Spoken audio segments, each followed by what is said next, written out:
Bismillahirrahmanirrahim. Aujourd'hui, Inch'Allah, on va faire le cours 5, semestre 1. Le titre de ce cours est Notion de la réaction chimique. Donc, la première expérience, on va brûler de l'alcool.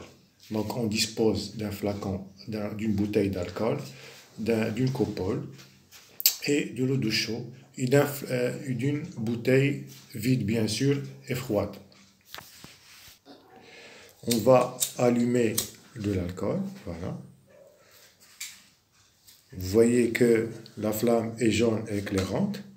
Maintenant, voilà, le flacon, vous voyez les buées. Donc, il y a de la vapeur d'eau qui se dégage.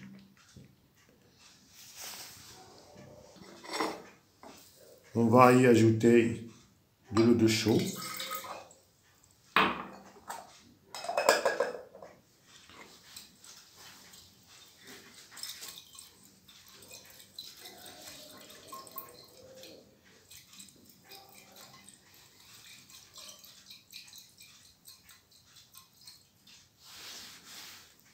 On remarque le troublement de l'eau de chaud.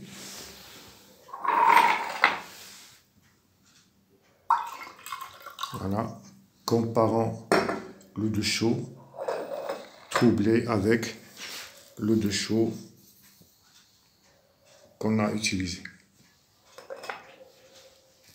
Donc le titre de ce cours, la notion de la réaction chimique. Combustion de l'alcool, c'est grand 1. Petit 1, l'étude expérimentale qu'on a vue tout à l'heure. Donc on a un peu d'alcool dans une coupole ou bien une assiette.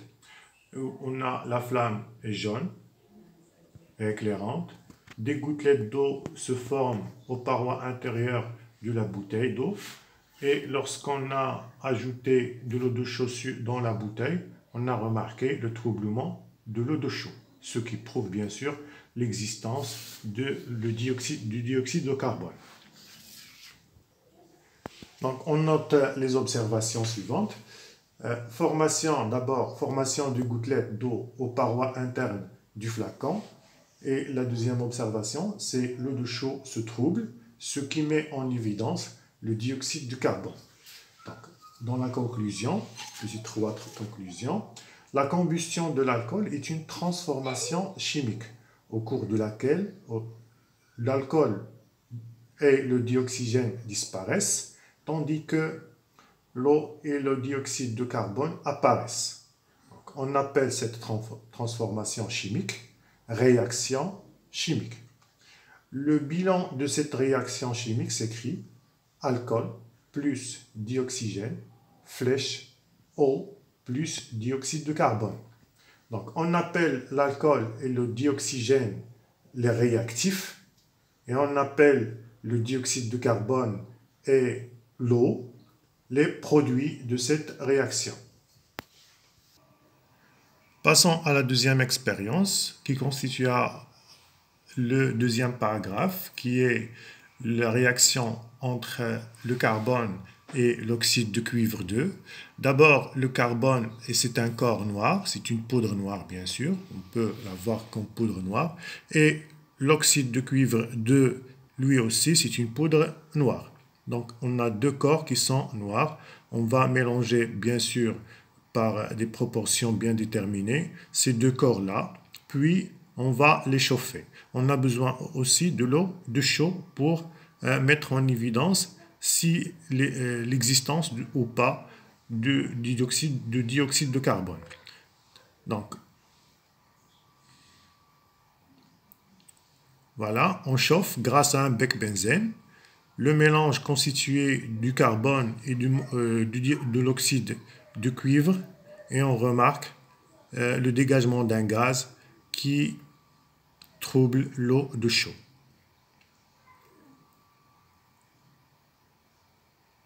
Aussi, on remarque aussi qu'un corps rouge se produit,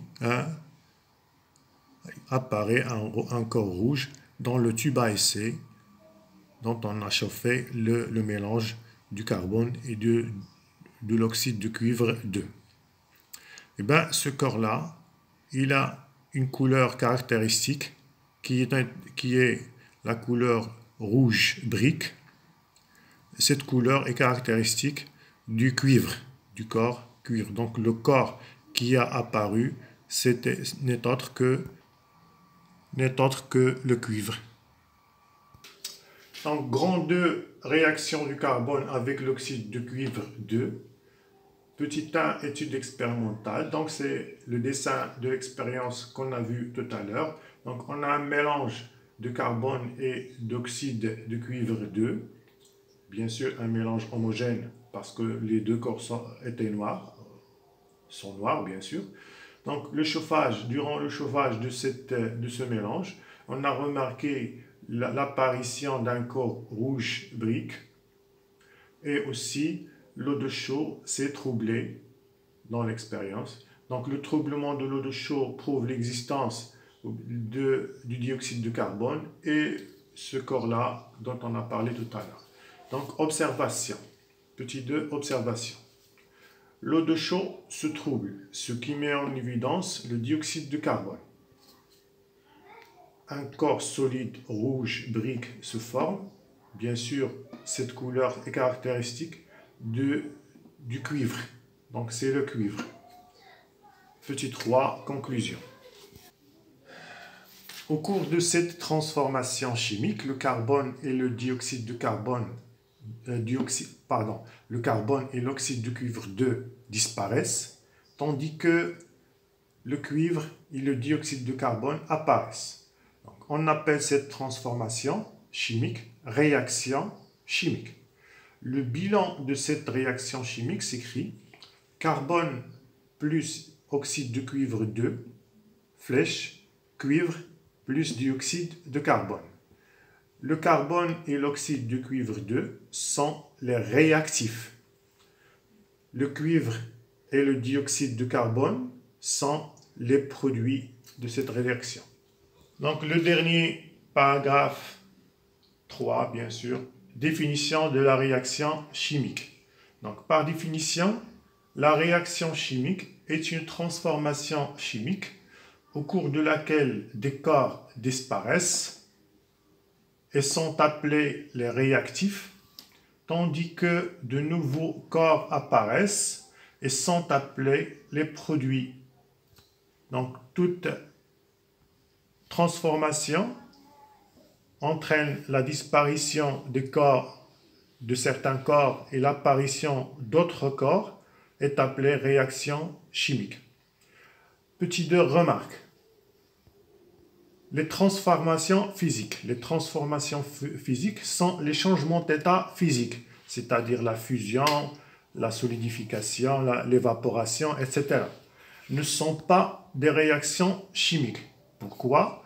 Parce que lors d'une transformation physique, bien sûr, il n'y a aucun corps qui disparaît, on n'a qu'un changement d'état physique de la matière. Donc, l'eau passant de l'état liquide à l'état solide reste de l'eau, c'est la même matière.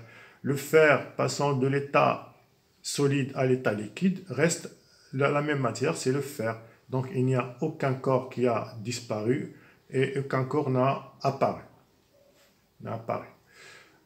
Toutes les combustions sont des réactions chimiques, bien sûr.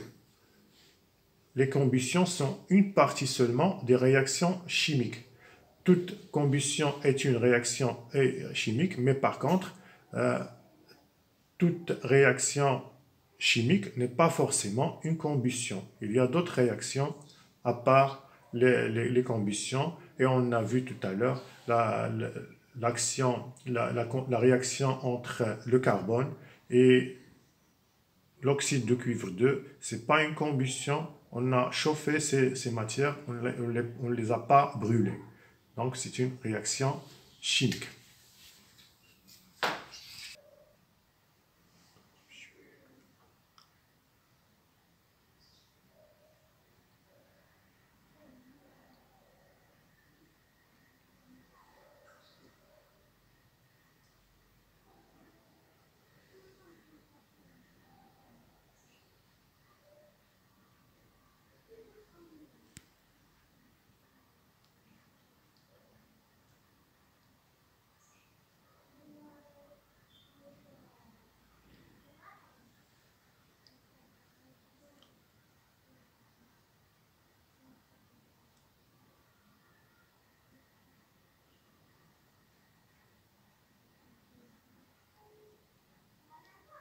Voilà, c'est tout pour aujourd'hui et au prochain cours, Inch'Allah.